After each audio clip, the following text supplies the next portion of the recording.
View 360 میں منی پور جیسے تنازعات میں عورتوں سے جنسی زیادتی کا ایک ہتھیار کے طور پر استعمال کیا کسی بڑے معاشرتی مسئلے کا عکاس ہے؟ ایسے جرائم کی روک تھام کے لیے کیا کرنا ہوگا، جانیں گے آج کے شو میں۔ ان کو یہ پتا چلے کہ جب یہ کرائم ہوتی ہے ان کو سزا نہیں ہوگی تو یہ کرائم اور بھی ہوں گے۔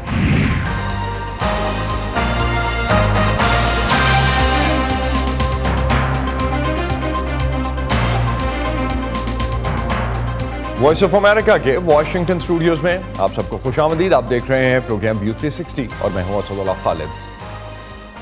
عورتوں کے ریپ یا جنسی تشدد کو انسانی تاریخ میں جنگوں کے دوران اکثر ایک ہتھیار کے طور پر استعمال کیا گیا ہے، لیکن جس طرح اس دنیا میں بڑھتے ہوئے تنازعات میں اس کا استعمال بڑھا ہے، یہ ایک تشویشناک امر ہے۔ کیا اب نسلی فسادات میں بھی جنسی تشدد بطور ہتھیار استعمال ہو رہا ہے؟ میانمار کی سرحد پر بھارتی ریاست منی پور، جہاں سے اکثر تشدد کی خبریں آتی رہتی ہیں، میں حال ہی میں لیک ہونے والی ایک ویڈیو میں تقریباً 2 ماہ پہلے نسلی فسادات کے دوران ایک مشتعل ہجوم 2 خواتین کو برہنہ کر کے ان پر جنسی تشدد کرتا دکھائی دیا۔ انسانی حقوق کے لیے کام کرنے والی تنظیمیں سمجھتی ہیں کہ پرتشدد واقعات اور نسلی فسادات میں سب سے بڑی قیمت عورتوں کو چکانا پڑتی ہے۔ آج کے پروگرام میں ہم اسی حوالے سے بات کریں گے۔ بھارت میں منی پور کے واقعے کے بعد سے بھارتی پارلیمان میں حکومت پر تنقید کی جا رہی ہے اور آج اپوزیشن جماعتوں نے مودی حکومت کے خلاف پارلیمان میں عدم اعتماد کی تحریک پیش کر دی۔ پارلیمان کے اجلاس میں منی پور میں تشدد کے معاملے پر ہنگامہ آرائی ہوئی۔ اپوزیشن وزیر اعظم مودی کی طرف سے اس معاملے میں پالیسی بیان اور ایوان میں اس معاملے پر تفصیلی بحث کا مطالبہ کر رہی ہے، جبکہ حکومت وزیر داخلہ امت شاہ کے جواب کے ساتھ مختصر مدتی بحث کے لیے تیار ہے۔ اسی ڈیڈ لاک کے بعد پارلیمان میں تحریک عدم اعتماد لائی گئی ہے، جس کا ماہرین کے مطابق اپوزیشن کے پاس مطلوبہ تعداد نہ ہونے کی وجہ سے کامیاب ہونا ممکن نہیں۔ لیکن اپوزیشن کا کہنا ہے کہ انہوں نے یہ تحریک اس لیے پیش کی ہے تاکہ منی پور میں تقریباً 3 ماہ سے جاری نسلی تشدد پر ایوان میں بحث کرائی جا سکے اور اس مسئلے پر وزیر اعظم نریندر مودی کو بات کرنے پر مجبور کیا جا سکے۔ بھارت کی شمال مشرقی ریاست منی پور میں زیادہ تر مسیحیوں پر مشتمل اقلیتی کوکی کمیونٹی اور اکثریتی ہندوؤں کے میتی قبیلے کے درمیان پرتشدد فسادات کا سلسلہ 3 مئی سے جاری تھا، لیکن دنیا کی توجہ اس طرف تب ہوئی جب چند روز پہلے کوکی قبیلے کی 2 خواتین پر میتی قبیلے کے مردوں کی طرف سے جنسی ظلم کی ویڈیوز سامنے آئیں۔ یہ فیکٹ کہ یہ اندوہناک واقعہ مئی میں ہوا تھا، لیکن متعلقہ حکام کی جانب سے اس پر کوئی خاطر خواہ ایکشن نہیں لیا گیا تھا، مزید غم و غصے کا باعث بنا۔ بھارت کے اندر شدید تنقید اور ملک کے وزیر اعظم نے اس کے بعد اس پر مذمت بھی کی اور اس واقعے کے 77 دن بعد اسے ملک کے لیے انتہائی شرمناک واقعہ بھی قرار دیا۔ کیا اس کے بعد ریاست منی پور میں کوئی کارروائی ہو رہی ہے؟ انسانی حقوق کی تنظیموں کا اس پر کیا رد عمل ہے؟ اس پر بات کرتے ہیں وائس آف امریکہ کے سہیل انجم سے، جو ہمیں نئی دہلی سے اس وقت جوائن کر رہے ہیں۔ سہیل، کیا ایکشن لیا گیا ہے اب تک حکومت کی طرف سے؟ آپ نے جس ویڈیو کا ذکر کیا، 2 برہنہ خواتین کی پریڈ جو کرائی گئی تھی، اس سلسلے میں منی پور کی پولیس نے کم از کم 8 افراد کو گرفتار کیا ہے، ان کو جیل بھیج دیا گیا ہے۔ لیکن بڑا فیصلہ حکومت کا یہ ہوا ہے کہ 3 مئی سے وہاں پہ انٹرنیٹ خدمات جو بند تھیں ان کو جزوی طور پہ بحال کر دیا گیا ہے۔ حکومت نے منی پور کے صورتحال کا جائزہ لینے کے بعد یہ فیصلہ کیا، لیکن یہ پوری طرح سے ابھی خدمات بحال نہیں ہوئی ہیں، ابھی موبائل انٹرنیٹ خدمات معطل رہیں گی۔ حکومت کا کہنا ہے کہ اگر انٹرنیٹ خدمات موبائل پہ بھی بحال کر دی جائے تو اس سے مس انفارمیشن اور افواہوں کے پھیلنے کا خطرہ رہے گا۔ معلوم ہونا چاہیے کہ جب 3 مئی کو وہاں پہ تشدد برپا ہوا تو اس کے بعد حکومت نے حالات کو کنٹرول کرنے کے لیے اور افواہوں کو بڑھنے سے روکنے کے لیے انٹرنیٹ خدمات معطل کی تھیں۔ اس پہ انسانی حقوق کے کارکنوں اور تنظیموں نے شدید تنقید کی تھی اور کہا تھا کہ منی پور میں جو کچھ ہو رہا ہے وہ منظر عام پر نہیں آ رہا ہے اور حکومت اس کو چھپا رہی ہے۔ اگر انٹرنیٹ پر پابندی نہ ہوتی تو حقائق سامنے آتے۔ اس نے شدید تنقید کے بعد حکومت نے مجبور ہو کر کے یہ فیصلہ کیا کہ وہ انٹرنیٹ خدمات جزوی طور پر ہی بحال کرے، لیکن اس نے بحال کیا ہے۔ اس سلسلے میں جو تازہ ترین صورتحال ہے وہ پارلیمنٹ میں تعطل کی صورتحال ہے۔ جیسا کہ آپ نے بتایا کہ اپوزیشن جماعتیں وزیر اعظم سے منی پور کی صورتحال پر پارلیمنٹ میں بیان دینے کا مطالبہ کر رہی ہیں، لیکن وزیر اعظم نے ابھی تک پارلیمنٹ میں اس سلسلے میں کوئی بیان نہیں دیا ہے۔ البتہ جمعرات کو جب پارلیمنٹ